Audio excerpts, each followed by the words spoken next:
with Big Mo. Oh, man.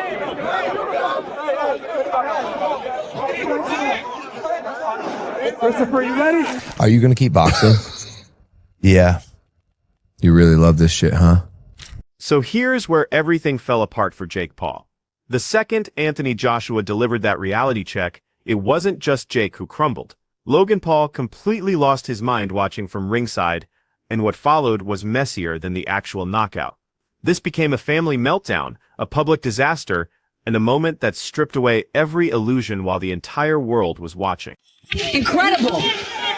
Jake Paul being measured up by Joshua for that right hand gets clipped again. The whole thing was marketed as risky, game-changing, and potentially legendary. Jake Paul stepping into the ring with Anthony Joshua felt like a roll of the dice that might flip boxing on its head.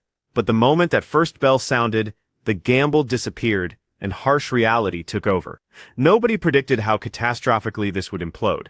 And not just for Jake, Logan was about to have his own disaster. What we witnessed went way beyond a simple knockout. This was hype crashing into the ground, ego shattering, and family drama exploding with millions of viewers ready to dissect every second. I just pissed him off. Then he broke my brother's jaw. Fuck this guy. Broke his jaw, huh? Yeah, oh, he splashed his jaw. You know? He don't care though. Jake's having a fucking blast. Here's where it actually began. Not when they touched gloves, but weeks before, when Logan Paul started talking like the result was already locked in. From media appearances to Instagram stories, Logan kept hammering the same narrative. Anthony Joshua was washed up, overrated, completely beatable. He literally said Joshua was already losing rounds before they'd even fought. Terms like career killer got tossed around like promises, not possibilities. Logan wasn't just supporting Jake anymore. He was gambling his own credibility on Jake's success. This went beyond family loyalty. This was personal reputation on the chopping block. Yeah, it was largely because he was mostly running away from AJ rather than standing toe-to-toe with him to fight. It's the difference between fighting a Bengal tiger and running away from a Bengal tiger. The promotional circus reached maximum volume. Millions tuned in for the build-up. Boxing experts kept hammering the same reality check. Influencer boxing and facing a legitimate heavyweight with championship experience are completely different universes. But those warnings got buried under all the noise. Logan kept doubling down, Jake kept buying in, and the Paul machine kept amplifying right up until everything went silent. It really is. Oh, the uppercut, and he took it! Jake Paul took it! Oh, the right hand by Paul! Once the actual fighting began, the skill difference was impossible to ignore. Joshua stayed patient, stayed calm, stayed ready. Jake looked tight, awkward, and completely out of place. By the middle rounds, confidence had turned into pure desperation. Joshua floored Jake twice in round 5. Devastating knockdowns that sucked the life out of the arena. Then he did it again in the 6th round. 2 more trips to the canvas, 4 total, 1 minute 31 seconds into round 6. It ended. Knockout. No arguments, just dead silence, where all that hype used to live. Since he quickly realized fighting AJ was not going to work for him, he naturally began incorporating even more flight, running away, and freezing, falling to the ground at any chance he had, just to survive the rounds. I mean, all it's doing is buying Jake Paul more time. I don't like it at all. Do you remember what Mike Tyson famously said? Everyone has a plan until they get punched in the mouth. Anthony Joshua's gigantic. So big. He's so big. He's so much bigger. So, of course, like, his punch that he knocks Tyron Woodley out cold with, Joshua just eats it. Yeah. Because he's a giant. Yeah. He's a fucking giant. The statistics told an even uglier story. Jake connected on just 16 punches out of 56 thrown. That's not competitive boxing at any level. That's complete domination. The physical damage was brutal too. Jake walked away with a fractured jaw in 2 places requiring emergency surgery. This wasn't a competitive fight gone wrong. This was exactly the mismatch that experts predicted, and then the cameras found Logan. I'm just so proud of him. My mom has me. The moment Jake was being helped out of that ring, Logan completely snapped. All that confidence evaporated instantly. The swagger collapsed. Commentators picked up on it immediately. This wasn't brotherly concern alone. This was rage, humiliation, and pure panic. Logan exploded emotionally, visibly seething, and surprisingly, not at Joshua, but at Jake. Right there, it looked less like a caring brother and more like someone watching their entire public persona implode. Weights have taken that right hand and only took one. I'm just so proud of him. That was incredible. In my view, that was a victory on all fronts. That's what made it so painful to witness. Logan had been running his mouth for weeks. Now the internet was roasting him alive. His bold predictions were getting clipped next to knockout footage. His swagger was being compared to Jake getting stretchered out. Millions watched it unfold live. The Paul brothers had lost control of their own story. They were stuck inside someone else's narrative now. And he's going to have a lot to prove. He's going to be very angry that Jake Paul wants to fight him. Behind the scenes, things got even more heated. Sources described Logan yelling, visibly shaking, barely containing his fury. This transcended losing a fight.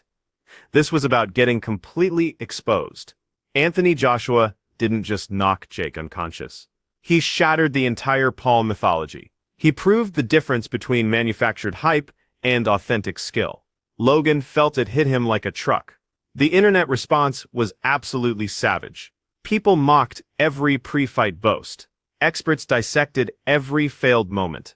Boxing analysts finally said what everyone knew. Influencer boxing dies when real heavyweights show up. Logan's breakdown went almost as viral as the knockout itself. Video clips, reaction memes, heated discussions flooded every platform. Some called him emotional. Others saw desperation, watching a carefully built image crack under pressure. Like, minus the actual victory, obviously, of course, but bro, like, no one expected him to last 6 rounds with AJ. In my opinion, he won 4 of them. People will argue that. He at least won 3. No one expected him to last that long. Rolled his ankle, broke his jaw, still fucking fighting, man. Like, that's toughness. Several days passed before Logan attempted damage control. His entire tone shifted dramatically. The trash talk disappeared. The threats vanished. He started calling the knockout inevitable. He admitted the talent gap was obvious. He complimented Jake for surviving as long as he managed. He acknowledged the serious injury. His words became careful, controlled, diplomatic, but the harm was permanent. Everyone remembered the shouting, the boasting, the complete meltdown. What amplified the damage was the family dynamic. This wasn't just a lot. It was brothers turning on each other in public view. Logan's fury exposed how desperately he needed Jake to succeed, not for boxing legacy, but for brand protection. When Jake crumbled, Logan crumbled with him, and everyone saw it happen. This YouTuber who's fought Tommy Fury, who's a legit boxer, and, you know, a couple other guys that were legit boxers. That's it. Like, everyone else he's fought Ben Askren, who's really a wrestler. You know, he fought Tyron Woodley, who was an elite MMA fighter, but, you know, not an elite boxer. This fight will be remembered for that knockout, but the aftermath is what really sticks. The hype machine broke down, the illusion shattered, and suddenly the Paul brothers weren't directing the conversation, they were victims of it. Everything fell apart. The second that fight ended, not gradually, not quietly, all at once. Jake was still on the canvas when cameras shifted to Logan, and his expression said everything. This wasn't surprise. This was terror mixed with absolute fury. His face wasn't asking if Jake was hurt. It was screaming this was never supposed to happen. And while Jake was being assisted out, jaw shattered, head hanging low, nobody expected Logan to have a complete public breakdown. Clearly. And there's some sort of a rehydration clause. Listen, kids, it ain't going to matter. You know, there's not a chance that Anthony Joshua is not going to just lose the weight beforehand. He's not going to come in drained. What he's going to do is just do extra cardio. Logan didn't just look devastated. He looked personally betrayed. Like someone had just destroyed his master plan, without any warning. One moment, he's the most confident person in the building. The next, he's pacing frantically, making fists, going off on everyone nearby. Cameras captured him cursing, shaking his head, absolutely livid. The vibe was intense. This wasn't proud family support. This was you just humiliated me on international television energy. Millions were watching, and Logan didn't hold back. He exploded anyway. I think the camp wasn't 100%. Is that accurate? That's kind of what I was gonna ask. Like, do you feel like it was your best camp? No, I mean, just because, like, I was weighing like 200 pounds when we confirmed the fight. That's what made it both uncomfortable and strangely entertaining simultaneously. Jake is getting helped out after 4 knockdowns and a 6th round stoppage, and Logan looks ready to scream, "You ruined everything." Not at Joshua, not at boxing, specifically at his own brother. Commentators caught it right away. One basically said, without directly stating it, "This isn't worry, this is brand emergency mode." Logan understood exactly what this knockout represented. This wasn't just defeat. This was public image destruction in high definition. It's right there. I don't know if you heard me. Yeah, I did. For weeks, Logan had been talking like Joshua was finished. Like this fight was just set up for the Paul celebration tour. He said career killer with complete conviction. Joshua definitely ended a career that night. But it wasn't his own. It was the fantasy the Paul brothers had been marketing, and Logan realized it instantly.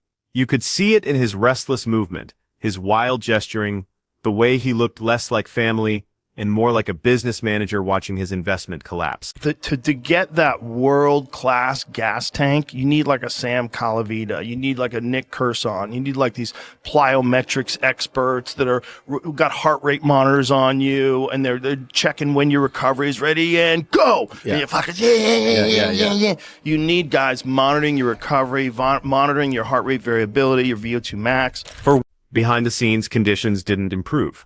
Actually, they got significantly worse. Reports described Logan trembling, screaming, visibly enraged, obsessing over every moment.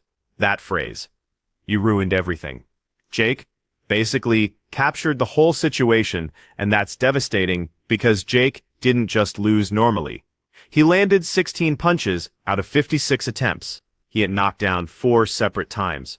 He required surgery for a broken jaw in multiple places. On top of everything else, he had to handle his brother's rage exploding publicly. A guy who just had a boxing match that looks like a sparring match with a 58-year-old Mike Tyson.